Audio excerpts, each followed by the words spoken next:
Eusko Legebiltzarrak emakumeen eta gizonen berdintasunerako legea onartu zuen 2005ean. 10 urte geroago asko izan dira lorpenak eta erronka berriak. Emakundek martxoaren 8 dela eta atzera pausoak saihestu beharra nabarmendu nahi izan du, adierazpen instituzionalean, berdintasunerako eskubidea errealitate bihurtzeko. Etorkizuneko erronken artean, ohikoa da oraindik gure enpresetako zuzendaritzako postuetan emakumerik ez egotea. La economía vasca es una economía de un sector duro, que es el sector industrial de la máquina herramienta, en el que nosotras no hemos estado. Pero eso no quiere decir que no queramos estar, ¿no? Sí que es cierto que años atrás las mujeres no estudiábamos profesiones encaminadas a este ámbito, como eran las ingenierías, pero ahora también las mujeres vascas, nuestras jóvenes, van a estudiar ingeniería mecánica, ingeniería eléctrica, electrónica, y deberían y podrían estar, ¿no? Así como mujeres que son muy buenas gerentes.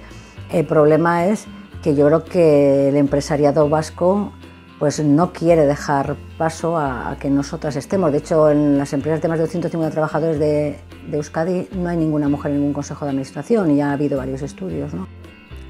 Hezkuntza bereizketak ere ez du laguntzen gizonen eta emakumeek aukera berdinak dituzten lan etorkizuna bermatzeko orduan. Gizonak daude oraindik unibertsitate ikasketa teknikoen eta lanbide heziketako graduen 70%. Erabakitzeko orduan konturatzen gea, hemen presentzia gizonezko asko handiagoa da. Aldatzen doa, lehen ikusten genuen neska bat, bi neska, aurtengo ikasturtean gu dauko 90% neskak, hori guretzat oso albiste ona da, baina oraindik bidea luzea da, baina ni nahiko optimista naiz eta ikusten dut urtetik urtera aldatzen dijoa da. Indarra ez da importantea, importanteana da beste ezaugarri batzuk eta jakitzea arazoa konpontzen, lan taldean lan egiten, eta nik ikusten dut lehen esaten zena indarra edo gauza horreia garrantzia galtzen ari die eta beste balore batzuk hasi dira indarra hartzen. Ez dira gutxi lanak sexu batekin lotura ez daudela erakutsi nahi duten neska gazteak. Zure laguntzari eskeregiazko berdintasuna lortzea galarazten duten oztopoak eraizten ditugu.